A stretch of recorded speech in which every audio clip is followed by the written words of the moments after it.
Students, আজকে আমরা sustainable development সম্পর্কে জানবো।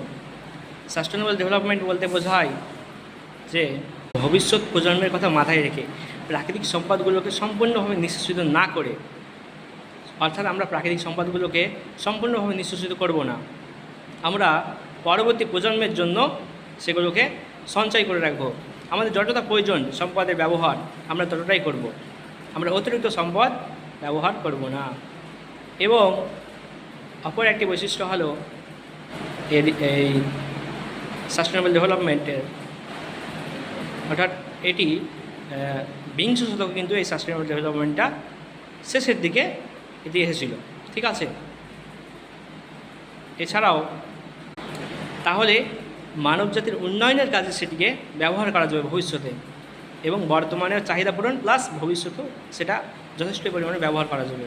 সেটাই হলো সাস্টেনেবল ডেভেলপমেন্ট। এই সাস্টেনেবল ডেভেলপমেন্টের জন্য বিভিন্ন ধরনের আমরা এই সাস্টেনেবল ডেভেলপমেন্টটা আমাদের সাহায্য করছে। এগুলো প্রাকৃতিক বিভিন্ন বিপর্যয় ডিজাস্টার ম্যানেজমেন্ট সহ আমরা এগুলো থেকে সফল পেতে পারি।